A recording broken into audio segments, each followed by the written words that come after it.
What's up, good people? Mark Holmes here, and as always, I want to thank you all for watching, commenting, subscribing.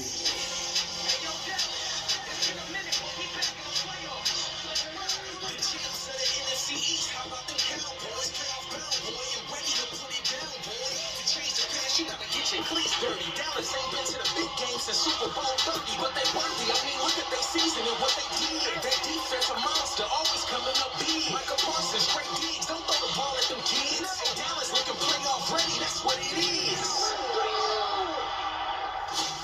All right, let's welcome in Wow. Jane Slater, Okay. talking about the NFC East champion Dallas Cowboys getting set for the only matchup of Super Wildcard weekend that we did not see in the regular season as they host the San Francisco 49ers. Jane, Cowboys kept their starters in for the majority of that win over the Eagles in Week 18. How does that serve them well here heading into the postseason? Well, I had to laugh at a tweet as we're watching this game live. Nothing better than live tweeting and watching football. One of them said that the Cowboys went from one of the most risk-adverse team to the riskiest, and there was such a low probability of the Cowboys improving their seeding.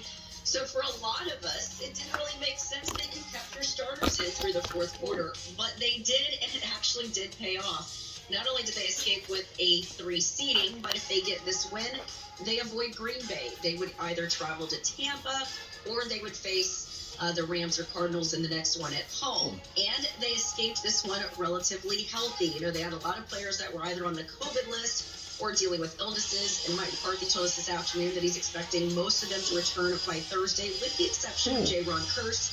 And then as for Tony Pollard, who we didn't see, he was dealing with a foot injury. But the hope is that he will also return to practice. They were hoping to get him a little rest so that he is good to go. But I thought it was interesting in his moment of vulnerability, saying that, like the rest of us, they were waiting around late into the Sunday window to find out who the Cowboys were playing. He said he even pressed Rich Dalrymple, the Cowboys public relations director, "Who are we playing, Rich?" And he didn't come through.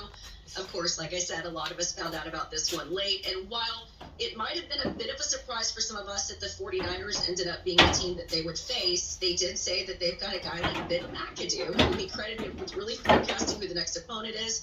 And so they got in at 4 o'clock in the morning from Philadelphia, started the pre-prep, and they are going to be ready to go for this opponent. Now, there was this question that was brought up. You know, Dan Quinn has a little familiarity with Kyle Shanahan. Does that help at all? And he said, yes, it does to some extent, but this is a different team in terms of concepts, in terms of scheme, in terms of personnel, and that this team that they're facing this Sunday is not even the same team that they faced last year. So there are differences there, but he seemed genuinely excited that he's going to be in the playoffs and was shocked to learn that he's been out of them for 5 years now, which I thought that was shocking as well. Yes, all this as the Cowboys also now field interview requests for offensive coordinator Kellen Moore, defensive coordinator Dan Quinn, as all of these head coaching openings are popping up around the league.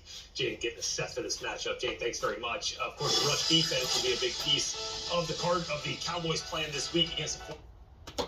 Okay, so didn't know that was coming on there, but hey, that was pretty cool. I like the song. I hope it doesn't get copyrighted. So it's nice that they mentioned Dan Quinn and Kellen Moore.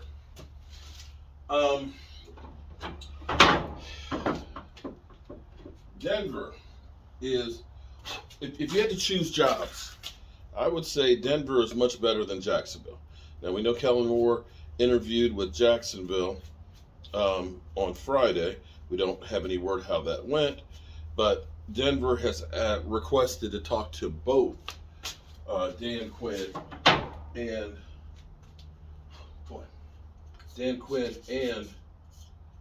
Kellen Moore. Big question is, who would you rather lose, Dan Quinn or Kellen Moore? Me, I'd rather hold on to Dan Quinn, quite frankly, because Mike McCarthy could always call plays. Dan Quinn, I think, is special when it comes to coaching and the relationship that he has gotten with his players.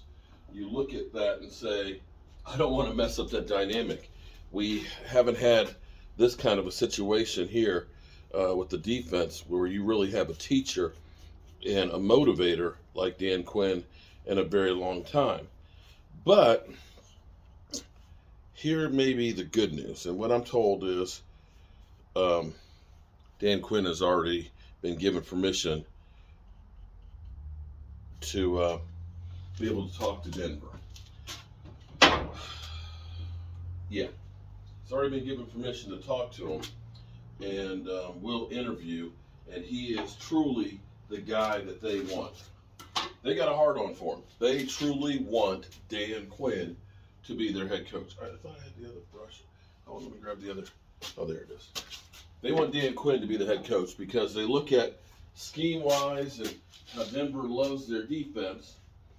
They look at him with the way he was able to motivate the players and get so much out of them that they would love to get Dan Quinn. But again, they also are talking to Kellen Moore. And you can also look at Denver and say, with the exception of having Peyton Manning, they've had a lot of problems with their offense, and maybe Kellen Moore can do some good things for them. I would hope that Kellen Moore can really wow them, because I would rather lose, like I said, Kellen Moore than Dan Quinn.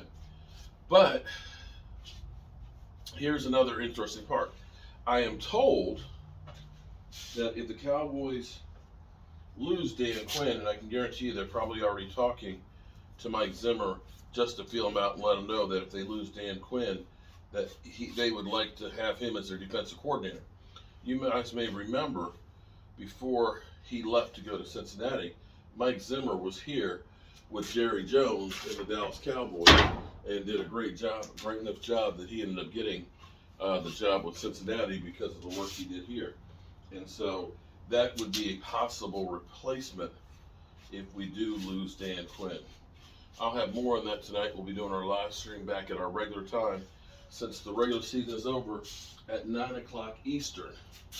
I have been without Michael Anthony Fitness Reaction on all social media for about 10 days now. And he is my shipping department. And so we've got a lot of orders that actually have to get shipped out. So if you're waiting on one, they should be going out. He'll be back tomorrow. But they'll be going out when he comes back. And also been in here busting the hump on the workshop. Basically, it's always a mess, but it's even more so a mess right now because it's almost like I dropped a bomb in here and started all over. So I'm actually getting ready for the Inventables. It said it'll be here 1 to 2 weeks, and tomorrow will be 1 week. So the next week, I've gone through, I've rebuilt my table saw area over here. This is where my new piece of equipment's going to go, and I've kind of rearranged a few things and redid my dust collection system, so it's actually more efficient over here. That's the dust collection pipe that goes down. So now I actually have a hose that I can tie to the new machine, and it's just more efficient than what it was. You know, after me putting that stuff in here about 17 years ago, you come up with some ways that you can do things a little bit better. And that's why it's good to reevaluate things every now and then and maybe redesign and re-emphasize what you're doing. I can't wait to use that CNC machine and really come up with some really artistic designs. All right, y'all. I'll see you guys tonight, 9 o'clock Eastern, for our live stream as we get ready for the San Francisco Rice-A-Ronies.